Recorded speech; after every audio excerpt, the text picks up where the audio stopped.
میرے پاس ایک آدمی آیا، بالکل غریب آدمی، مزدور آدمی، اور اس کا اپنا ایک سوال بھی تھا، اور اس کے سوال کے اندر اس کی بیچارگی نمایاں نظر آ رہی تھی، جس میں اس نے کہا رشتہ دار جو ہیں وہ طعنہ بھی دیتے ہیں، اور میرے بچے بھی مجھے کہتے ہیں کہ ہم قربانی کیوں نہیں کرتے، آخر کیا وجہ ہے، کس لیے ہم قربانی کیوں نہیں کرتے، یا ہمارے اوپر قربانی فرض نہیں ہوتی، واجب نہیں ہوتی،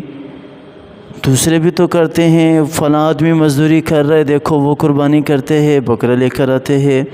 فلاں آدمی مزدوری کر رہے وہ قربانی کر رہے دیکھو بکرا لے کر آتے ہیں، بڑے جانور میں حصہ ڈالتے ہیں۔ دیکھیں، قربانی ہر شخص کے اوپر واجب نہیں ہے، ہر شخص کے اوپر فرض نہیں ہے۔ یہ ہمارے معاشرے کے غلط کانسیپٹ بنتا چلا جا رہا ہے کہ بھئی ہر گھر کے اندر قربانی کرنی ہے، اور بہت سارے گھر اس طرح کے ہیں کہ ایک قربانی ایک جانور لے کر آتے ہیں اور کہتے ہیں کہ سب کی طرف سے یہ ہو گئی قربانی، اور بہت سارے ہیں جن کو پتہ ہی نہیں ہے، بس جانور لا کے ذبح کر دیتے ہیں عید والے دن کہ بس یہی قربانی ہے، یہی سب کچھ ہے، نہ کوئی نیت ہے، نہ کچھ، نہ لین نہ دین، کچھ پتہ ہی نہیں ہے۔ اور بہت سارے جو ہیں وہ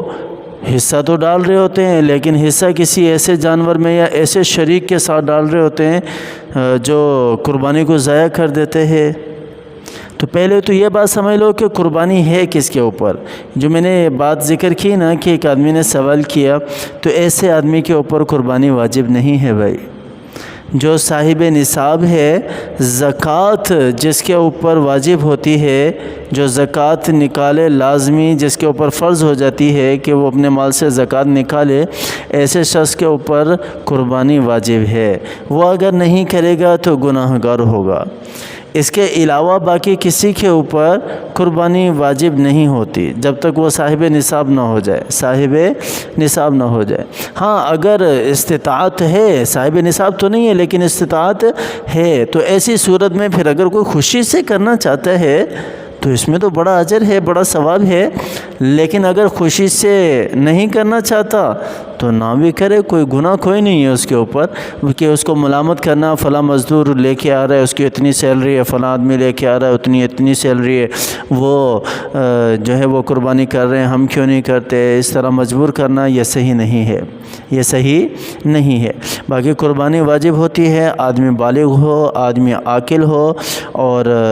اس کے ساتھ ساتھ صاحب نصاب بھی ہو، صاحب نصاب بھی ہو۔ صاحب نصاب نہیں ہے تو اس کے اوپر قربانی واجب نہیں ہوگی۔ پھر قربانی کے جانوروں کے مسائل الگ آ جاتے ہیں کہ قربانی کس طرح کا ہو، کیسا ہو،